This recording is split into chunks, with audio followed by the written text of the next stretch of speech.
Ross Edgley, he said, you want to train to be an instrument, not an ornament. Always want to be helping people to be better, you know, move better, be stronger, be more supple.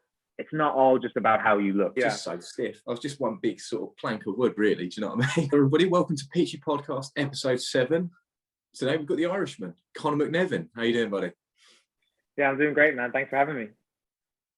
Absolutely brilliant. Conor is a personal trainer, online coach, and also a coach of Unity also, which is a cheerleading squad, if I'm right in saying. Yeah, that's right. Excellent. Okay, so before we get started properly, let's ask the compulsory question, which is ideal night in. So food, drink, series or movie that you'd watch. COVID friendly, of course. Yeah, COVID friendly, of course. So, God, recently, of course, it's been more heavy on the night in side of things. So a perfect night in for me, to be honest. I work quite hard during the week. So either on Friday or Saturday, I'll get like a nice takeaway from somewhere. Not too much movies recently, been more of a series fan. I've basically watched every murder mystery series that is available on Netflix. Brilliant. That is brilliant. What kind of food do you have normally? So I'm vegetarian, so but I'm lucky that I live in Clapham, so I've got quite a lot around me. So if I had to pick, like Thai food would be right up the top. Maybe a bit of Korean food I had recently was on point. So I try to keep it varied. Bloody brilliant, excellent. And what's the chosen choice of drink? Is it an alcoholic beverage or is it a normal sober drink? So I'll be honest, I do love a good beer. You know, I am Irish at the end of the day, so you know I gotta keep it as a Guinness if I can get a good one, but I'll take any beer that I can get mostly. Brilliant, absolutely brilliant. My ideal night in would be in an Irish sense. I'd have a Guinness. I'd watch the film The Irishman, and don't really know what food. Irish people eat normal food like us guys, right? Yeah, pretty much. I mean, I'm a vegetarian, so I don't eat that much Irish food because, you know, it's all about the good quality meat. And for me, it's not really it. Yeah. Oh, brilliant. Excellent. Well, leading on to the first question, how did you become a personal trainer? Or before that, whoa, I'm jumping the gun a little bit there. Before all of that, go from the very beginning. What does health and well-being mean to you, and how did you start your fitness journey?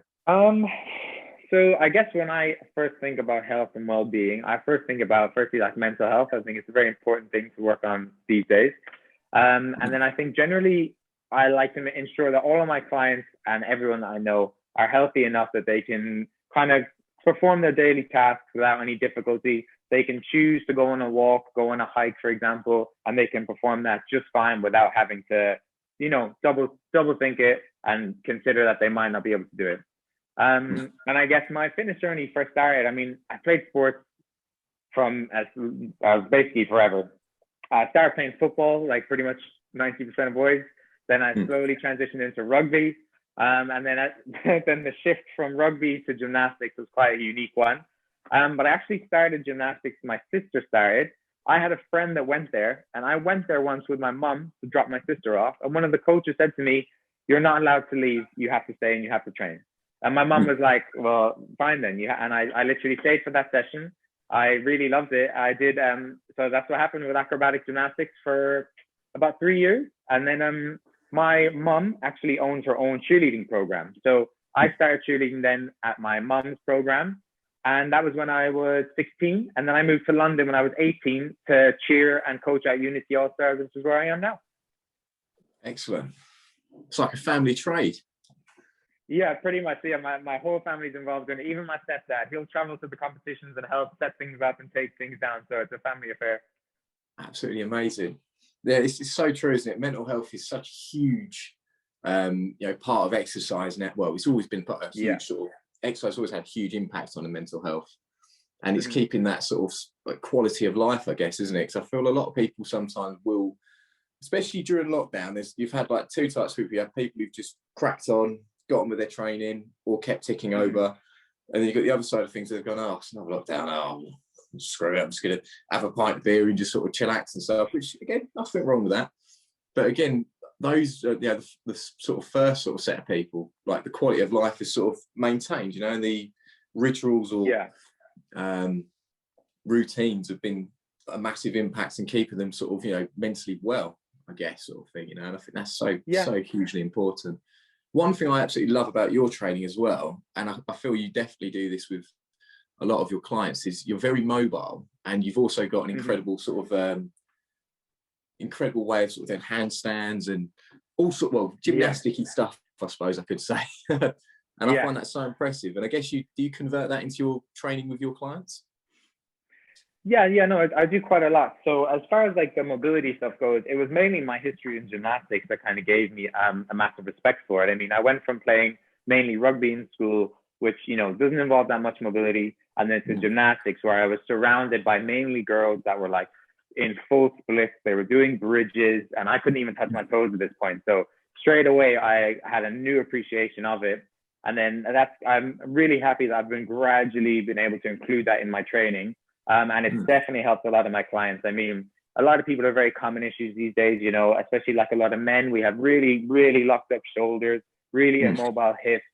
So it's really helped me to have, firstly, an appreciation for people and their own mobility issues, and then different ways that I can implement it that suits them without, you know, not pushing them too far and pushing them just enough. Would you say the more common sort of tightness is in the upper back? So like the sort of shoulders rounded side of things. So like a lot of things you see these days, especially now that everybody's working from home, you know, we always see like you have a slightly rounded posture, and you get like the chin coming forwards, and we get a lot of stress built up in the hips because we're just basically sat on top of our hips for 90% of the day. Well, most people these days. So yeah, there are a lot of the common ones that we see. 100%. And whilst you say that, I'm going to pull myself back a bit. It's mad, isn't it? We talk about mobility as well, and I have a terrible, because my mic's down here, so I have a terrible habit of proper looking like a pigeon. Do you know what I mean? Sort of like forward sort of head and that. But it's so common, isn't it? And I think that's one thing I love about mobility as well, is you can do it anywhere. I think if you had limited equipment, which I know I did for the second lockdown, I had very limited equipment, what I had. And going for a run and just getting stretches and such that I was doing helps me tick over. Also helped me do a lot more. So like tricep dips, I had a shoulder problem for years, and it was just mostly because I was just a bit of a lunkhead. I loved lifting heavy, but I didn't like stretching. And me and my mates used to take the right mick out of cardio and all that sort of stuff. And I've pretty much turned into everything I used to sort of take the mick out of. One of the best things, honestly, about mobility, like you said, is like sometimes if you're immobile, you don't even realize you're immobile. You just think that's all I got. And then once you slowly increase your range of motion, you're like, oh, I didn't know I could get my elbow all the way back there. Or it's crazy what you can actually do when you put your mind to it. And I've actually been seeing your 5-minute morning mobility routine. So definitely enjoying what you're doing with it so far. Oh, thanks. Oh, I really appreciate that. It's awesome. Yeah, it's great. I've got another video coming out soon where it just sort of helps you switch off a little bit. So it's like stretching and then breathing exercises to get the heart rate down and get the mind sort of flowing. Yeah, nice. And that really does help. I do love that side of things. Yeah, it's brilliant. Bringing you on to the next bit. Oh, no, I want to talk more about mobility, to be honest. I quite like it. Yeah, sure, let's go. For you, like for myself, being that sort of, because I was that sort of typical sort of gym bloke, I'd just go gym, lift, go straight out with a heavy pump and just think, yeah, that's fine, sort of, you know, looking like I've got two sort of coconuts in my armpits, you know. What I've found is when I got to my sort of like early sort of to mid-20s, I'm 26 next month. Me too. And I found like my mobility journey started a little bit sort of like around about my early 20s to sort of mid-20s. Like for yourself, it was probably when you started gymnastics, I suppose, isn't it? You just carried it on. Yeah, so it did start when I did start gymnastics, but I only started gymnastics when I was about I must have been about 15. Yeah, I must have been about 15. So it was quite early on in the mobility sense, but that's still quite late in a gymnastics sense. I mean, there's people that do gymnastics from when they're kids, and then they're incredibly mobile forever. But yeah, so still a little bit earlier than most people to it. But I guess with mobility, better late than never, right? Oh, 100%. 100%. Do you find the majority of your clients are near enough the same as where they start their mobility journey a lot later than they should? Yeah, I think so. So like, generally what I see is a lot of the women that I train, they tend to be much more mobile in general. A lot of the men tend to be slightly less mobile. And for some reason, the men always seem to be slightly less, a bit less like conscious of it almost. You know, they're not quite aware that it's something they need to work on until we do a mobility test or he says something like, oh, I'm struggling to like sit back this much. Then after time, when we can do that, they're like, oh, okay, now I get it. Oh, definitely. Well, I think you were actually, I don't think I've ever really told you this, but you were originally the inspiration behind me learning how to do a handstand. Because I've seen how you do it, making it look bloody easy and all that. And I started to took a while. Yeah, and it's incredible. But when I was sort of someone who sort of helps me with my handstands mobility, Nigel, he's a calisthenics coach, and he was showing me some stuff to do against the wall. And it was amazing how many sort of things you can point out that are weaknesses. So for me, it was thoracic, it was protracting my shoulders as well. Like I was just so stiff. I was just one big sort of plank of wood, really. Do you know what I mean? So to really adjust everything. When you get upside down, you realize like, oh wow, I really can't get my like elbows behind my ear. And like you said, if you can't get that protraction, you're like, oh wow, okay, now I get it. It's crazy, isn't it? It's very humbling. I like that. I think that's one thing I love about it. So going on to that as well, next little bit, what started your personal training journey? God, so I moved from Ireland to London when I was 18, and I wasn't quite sure what I wanted to do. I just moved over here to do cheerleading, but I had a friend who had just done his level 3 personal training.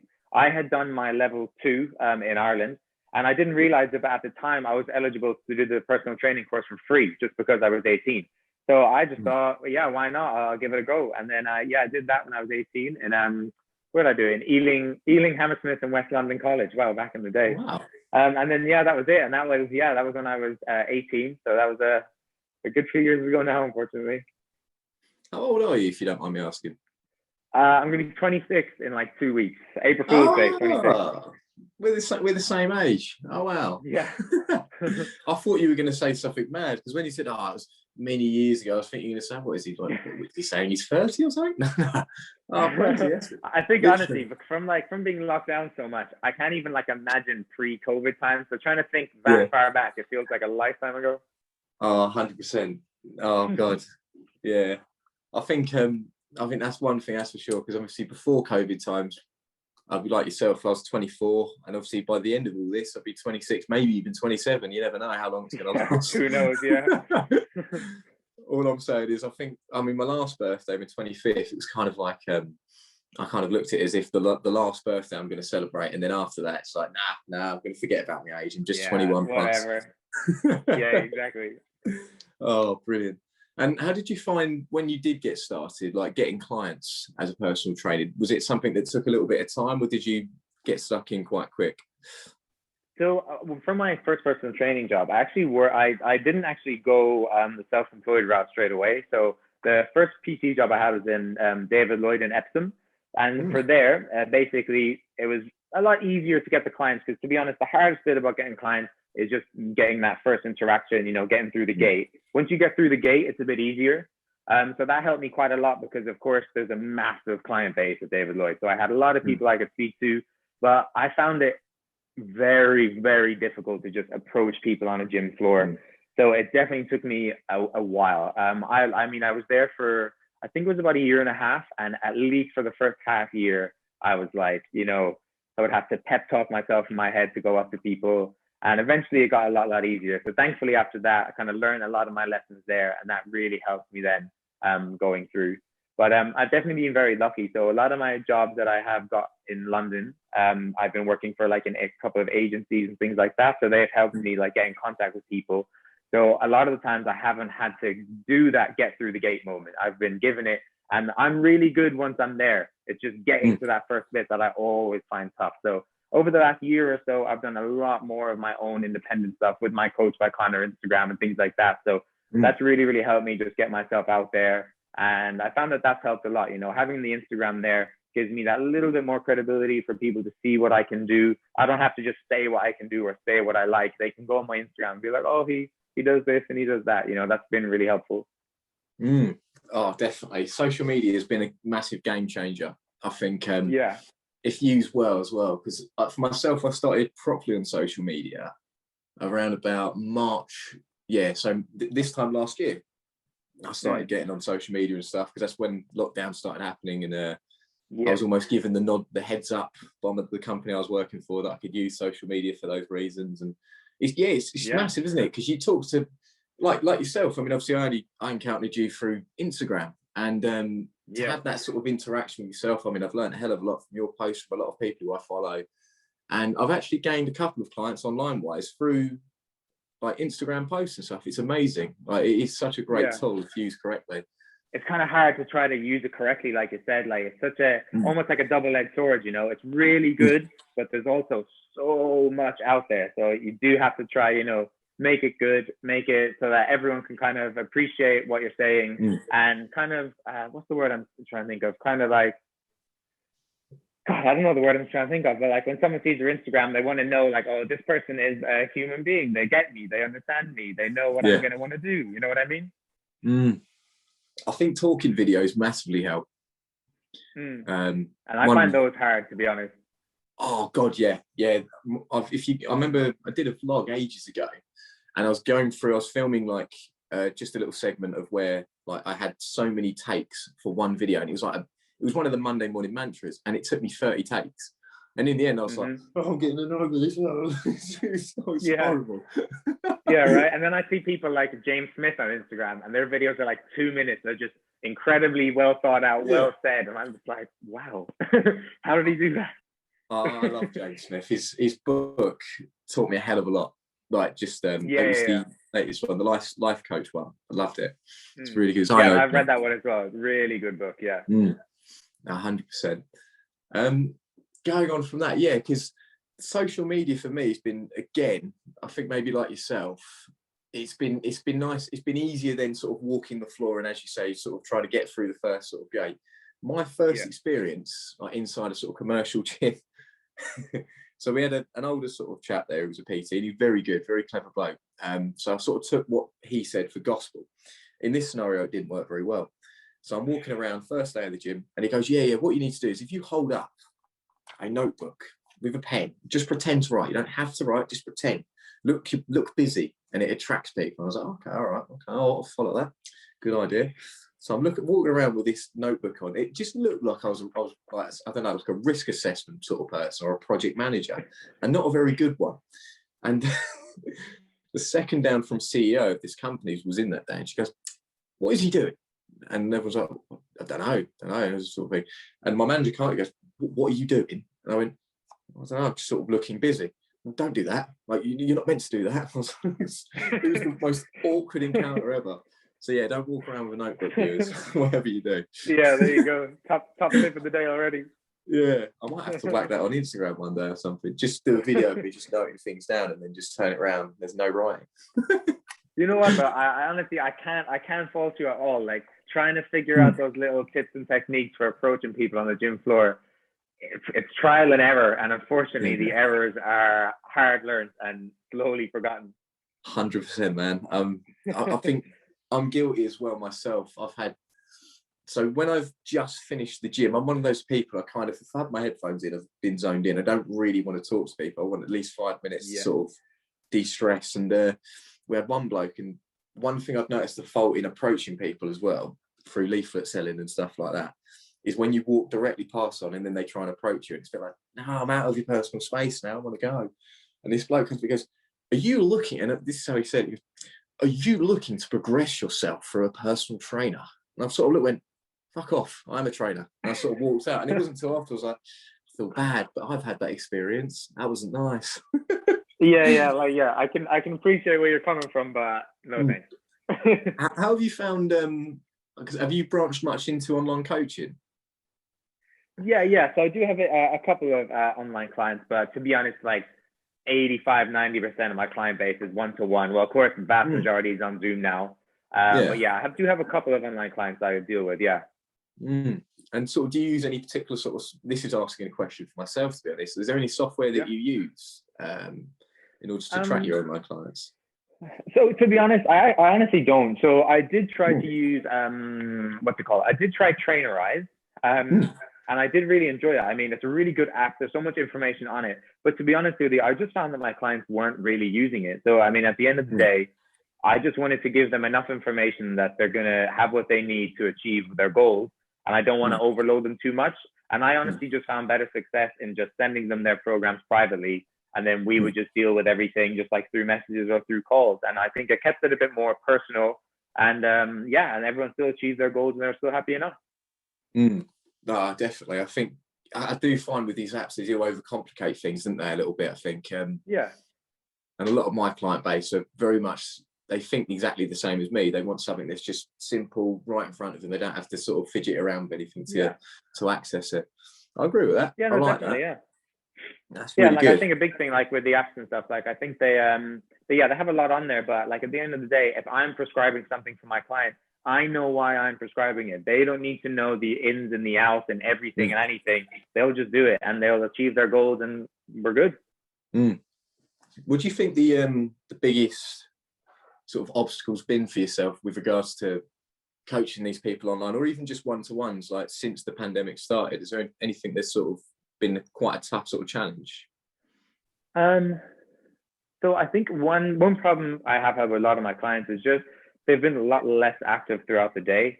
And it's really meant that they have not been able to eat as much throughout the day as they did pre-lockdown, because they're not going out for the walks they used to do. You know, they're not even just the walk to work or the walk to the tube. I mean, that adds up to more than an hour's worth of steps a week.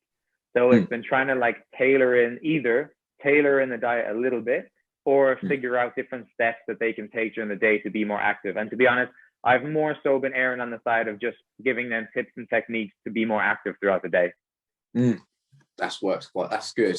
That's really good. Those sort of little, it's small tweaks, isn't it? That's one thing I miss about working in a gym environment. Because where I work at the moment, it's literally stop, stand still, move around a little bit, stop, stand still, move around. And it's literally throughout 12 hours of the day, it's just the same thing. Whereas in the gym, it was constant back and forth. You're stretching here, you're doing pad work there. And like pad work for me, you get the right people, you're sweating your bollocks off. Do you know what I mean? It's great. Shoulders are on fire after a while. Yeah.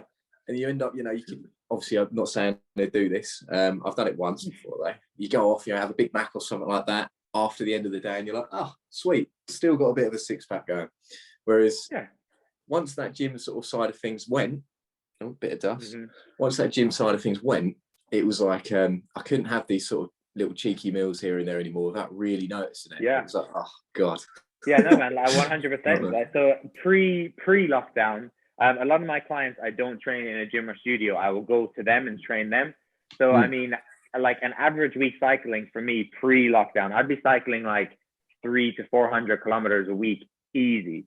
So like I would be eating like a serious amount of food. So for me, I've really had to tame that back a lot, because I've done minimal cycling now throughout the week. Am I right in believing you're vegan, right? So I say vegetarian because I am vegan like 95% of the time. But to be totally honest, like on the weekends, I'll have a little bit of chocolate. I'll eat eggs like maybe every 2 or 3 days. But I literally, that's it. Like I have like oat or almond milk all the time. I don't have any butter, nothing else. I cook mainly vegan meals 95% of the time. So pretty much just a bit of eggs and a bit of chocolate every now and again. Were you always a vegetarian? So I became vegetarian about, it would have been about like 4.5, 5 years ago now. Oh, right, yeah. Yeah, so not that long. What's the motivation behind that? Was it to do with animal rights or? So to be honest, originally it wasn't. Originally, 2 of my friends were trying it for themselves, and they were telling me how difficult it was. And I was like, nah, like you lot are just babies. There's no way it's difficult. And then so I did it for about 2 weeks. And then to be honest, I just felt really good after the 2 weeks. And then the more I kept going, and then the longer I kept going, the more I started to learn about the animal rights side of things. And I was like, I feel better. And now I also massively changed my point of view. So it just made a lot of sense to me just to keep on going with it. My friend at work was the same. She did veganuary, and this was about the time where we were getting sort of pizzas delivered at work as well, only margarita, but still she couldn't have that. And she said like the discipline that goes into it, and she said she felt so much better. Her skin felt clearer, everything was working in good order. She felt stronger. Her runs were getting better. And it's amazing like the effects, the positive effects it has on you. And obviously there's so much stuff in meat nowadays. I live really close to a Sainsbury's, and I mean, I grew up in Ireland. I never heard of anything at all. Like, if you told me what tofu was up to 8 years ago, I wouldn't have a clue what you were talking about. And now I Mm. go to Sainsbury's and there's just aisles and aisles of stuff. It's unreal how much stuff there is now. Do you think there'll come a point where the majority of the population will be vegan or vegetarian? So I have like a kind of different trains of thought about this. So I do think at some point we will get to a point in time where we don't really have a choice, where we're going to have to be more vegetarian or be more vegan. However, I don't think the whole world needs to be like, I genuinely think if everybody just ate less meat and drank less milk, that we'd all be fine. I think everyone would feel the benefits from it. And yeah, I think that would be perfectly fine. Because for myself as well, I mean, with like my oatmeal, or if I have anything cereal based or even a protein shake, I don't have milk with it anymore. And like even that, yeah, I feel less bloated. I feel less clogged up. Yeah, right. I feel less lethargic. And it might even be I might have lactose intolerance or something like that sort of thing. And which is quite common, isn't it? Sort of very common. And like I remember for me a big thing was I used to get very common like meat sweat. So whenever I'd eat meat, I'd be like sweating after. I need to like fully sit down to like try to digest the meat. But now I can eat a whole meal and I can train immediately and I'm good to go. That's right, yeah. Have you seen the documentary? It's quite a common one called I forgot the name. It will come to me in a second. It's a vegan documentary and it's talking about sports performance. I'm trying to think of the ones I've seen. I know there's like what are they, like forks over knives, that one. I'll see if I can find it. I've got my other phone here. I'm not a drug dealer, just to clarify. I'll be a very rubbish drug dealer. We'll take your word for it. Vegan documentary. I'm going to keep this bit in here just to show that I'm human. The Game Changers. That's the one. Oh yeah. I did see that. Yeah. It made me want to convert to being a vegan. Yeah, and you know what? If you ever get a chance, the guy that made that, he went on to Joe Rogan's podcast and he sat across from a guy who is basically like full carnivore, meat only. And it's like a 2.5 hour podcast of those two like going at it, both with like stacks of articles in front of them, like reading through them. And like, although the documentary was good, I think it's really more beneficial to see, like the documentary gives like an extremely one single point of view, but to see two people with opposing views and then argue points, and both of them at times were like, oh yeah, okay, like I see where you're going with that. So like to be able to see two people talk about it so well is definitely really beneficial as well. Definitely. Definitely. Did you find when you turned vegan as well, your whole sort of sports performance or your training improved like tenfold and your recovery improved a lot more? Yeah, so I really did. So I actually, when I first became vegetarian, I did lose a good bit of weight in the initial like month or so, but I really found that my strength didn't change, which I really liked. And I found myself to be I feel like I was almost too heavy for my frame beforehand. And then I feel like the weight that came down, I just felt like I was able to move like a lot better. And like at that time, I was still cheerleading myself. So I was doing like quite a lot of tumbling and I just felt like a lot lighter. It just felt much easier for me to move around. I was a lot less lethargic. My recovery was definitely a lot better. So yeah, I kind of just wish I had given it a shot a little bit earlier. I find the majority of the food I do eat, if anything, I could easily become a pescatarian because I tend to have a lot of fish, especially of lately. I mean, even like a tin of tuna. I mean, God knows what the mercury levels are like in it, but it's like less than 100 calories. It's about 26 grams of protein. I was like, oh, sweet. Shoved it. It's not the nicest, I ain't gonna lie. Don't enjoy it too much, but once you've eaten it, it's done and dusted then. But I find, I'm the same. I have like red meat very rarely nowadays, and I do find it does help with my recovery a lot more. Given my sport as well, I'm learning to be a boxer at the moment, and I've gone from weightlifting to boxing. And obviously with weightlifting, I was stiff, rigid. When I first did my first sparring session, I mean, I was like Mr. Roboto, just without the oil. Do you know what I mean? I was just so stiff, couldn't really move around. And obviously there's still a lot more to learn now, but I felt a lot more lighter on my feet. And I do think reducing the amount of sort of red meat I do have, as well as many fast foods, sweets and all that other stuff, has helped drastically. Like, really has. What are you normally just a water drinker? Do you have any juice or fizzy drinks at the weekend or anything like that? To be honest, I am pretty much just a water drinker. I really don't have that much juice or anything. Like maybe like once a week I'll have some fruit juice. And like one of my guilty pleasures is I like literally maybe 3-4 times a year I'll have a can of Coke and that'll be about it. Mm. Is that something that's changed recently, or have you always been like that? To be honest, I've always been like that. And it used to be whenever I was hungover, if I went out the night before, whenever I woke up the next day, I was just craving that quick sugar, and a Coke would always be my go-to. And to be honest, I barely drink alcohol anymore. So every now and again, usually on the weekends, I'm just like, oh, yeah, why not? Yeah. Oh, brilliant. Yeah, I found, I don't know if it's the same for yourself. I found as the years have gone on, my recovery for like a hangover, it takes 2-3 days now. And I just feel like I can't be bothered with it anymore. And obviously, I think lockdown's probably helped. And I'm sure when the pubs are open again, I'll be back to having a pint or two over the weekend. But yeah, I struggle now with hangovers, so I've almost completely lowered my alcohol intake. It's helped. I can think a lot straighter now. But yeah, that's exactly it. Fizzy drinks as well. Like let's say, for example, I'll go for McDonald's, guilty.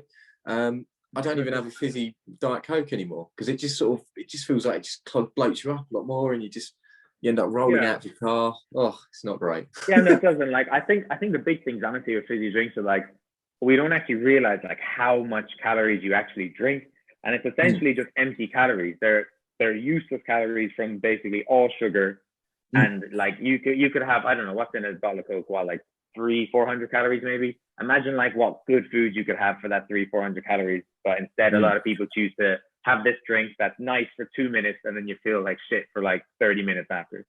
Moment on the lips, lifetime on the hips. Something that's stuck with me over this past lockdown, to be fair. It's kept me strong whenever I've had chocolate, really. I've still eaten the chocolate, but I notice it afterwards. I gotta treat yourself sometimes. 100%, definitely. We touched upon social media a little bit, and obviously I know it's definitely helped myself, and I know it's helped yourself as well. Do you think there's any sort of downside to social media if you look at it from a point of view of just sort of a regular dude that's not in fitness and is just a sort of standard kind of person? Yeah, so to be honest, my views on this really do flip-flop quite a lot. So like I genuinely think there's so much misinformation on social media that is so damaging. And I remember recently, I think it was maybe 2 weeks ago, like Gwyneth Paltrow, the actress, released some thing about like a drink that was going to help you with COVID if you got it. And it's just absolutely obscene. And she's got like millions of followers. And like, so how many people would have seen that and thought, oh yeah, that'll work. And it's just ridiculous. So like, there's a lot of misinformation about products and about programs. And I think one thing that I always struggle to see is like, you see people with like hundreds of thousands of followers, they have like a really nice body, and they just do a workout that makes no sense with terrible technique. It just is eye-catching, and people see these eye-catching exercises and they're like, oh yeah, that person will be a good trainer. But they're not. They can just make nice-looking things. That's it. Oh, exactly. They just sexualize it a bit. That's why they sex it up a bit. Yeah. Yeah, exactly. And that's honestly one of the tough things about mobility that you see on Instagram. It's easy to put up a mobility thing that looks cool, like you're twisting and moving this way, your legs are out, blah blah blah. But it's not very applicable. It's probably not going to be very beneficial for you in your current state. So I think you do kind of have to like wade through the weeds a little bit, 100%. I think people are very easily misled on that front as well. And definitely, I think I don't suppose you saw that social media influencer that jumped on this morning a couple of months back now. And her big thing was she went to Dubai. There was a lot of controversy behind it, and then she was saying about her fitness videos inspire people. And I remember coming across her profile recently, and there's no fitness videos. It's just her posing with burgers and stuff, and it's like, hang on a minute. Of course. But yeah, I found a lot of the influencers jumped on the fitness hype, and without berating them too much, because there's positive to it in some respect, and it's getting people moving. But you're right in what you say, that you get people to do these sort of like clap press ups to sort of arm this, arm that sort of thing. And it's not applicable for the majority of people, is it? And exactly. It's not applicable at all. But like I think as well, I think there's a certain amount of like, it does come down to the individual. We do choose who we follow. we choose what we see. So I think it's a little bit up to us to, you know, apply a bit of critical thinking to the videos that you see. You know, are you following the person who is just throwing and catching and is topless and flexing in the beginning? Or are you going to follow the person who has like nice, short, concise videos of them explaining through something? And, you know, so you can either choose the educational, beneficial one or the eye candy, look at me, you know? Yeah, exactly. I completely agree with that. Have you got any sort of, so for yourself, I know you're a PT and you're an online coach as well. Have you got any advice for those who are just starting out in the online coaching sort of field? Yeah, God. Well, I think first, it is a difficult field to get into. I mean, kind of like on the moving on from social media stuff, there is a lot of online coaches out there. So I think a big thing is trying to find like your lane, you know.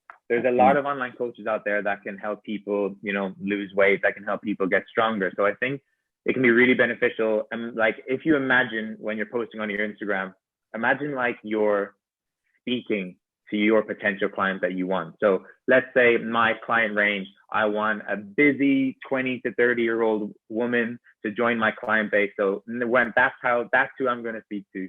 That the kind of language I'm going to use is for that imaginary potential client in front of me.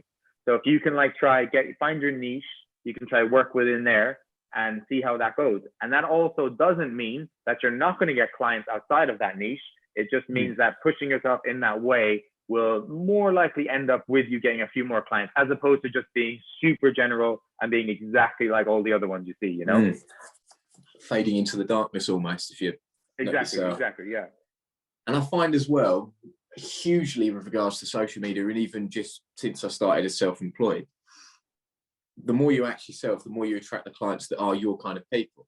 And I find that rapport, to having that sort of relatability, makes it easier for yourself and them to sort of progress on with their training and talk to you and open up about things, isn't it? I think that's so huge. It shows a sense of modesty and sort of humbleness, isn't it, into that respect. Yeah. Humility, I think, is the word I was looking for. That's a good word. And I think as well, like a big thing, obviously there's a lot of like social media marketing and stuff, but I think the word of mouth is still one of the strongest things. I mean, like I'll always say to my clients, you know, if they're telling me about their friends that are struggling, their family are struggling, I'll always be like, look, like just get them to give me a message, you know, like we'll talk through things, and like I'll make sure that they say, you know, like when I'm training my clients, I'll make sure to say, you know, like, oh, like, don't be afraid to mention to your friends that we're working together, blah, blah, blah. And like you said, the more you build up rapport with people, the more they get to know you on an individual level as well, the more inclined they are to be like, oh, you know, my trainer's this and that. And that's really, really helpful. Definitely. Have you got any plans for when the gyms reopen again? Are you going back into the studios or? Yeah. So at the moment, one of my PT jobs is I work for 22. We're a studio in Kensington.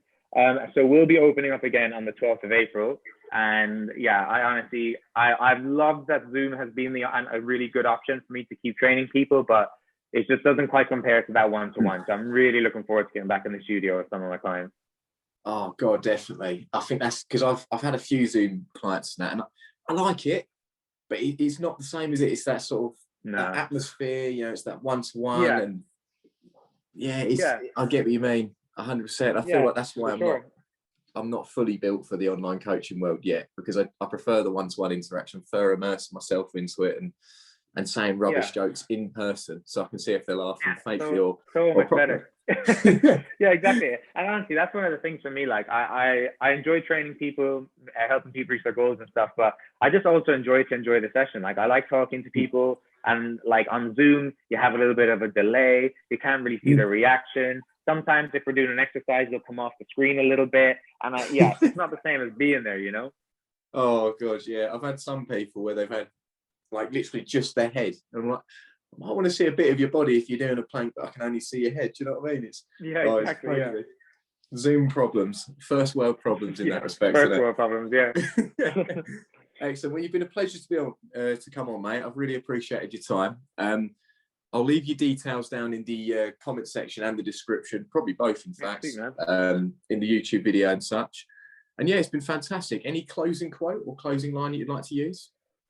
A closing quote. So Look, when I think about a quote, I think it was Ross Edgley who said, "You want to train to be an instrument, not an ornament," and that's genuinely my favorite quote ever. So like, I always want to be helping people to be better, you know, move better, be stronger, be more supple.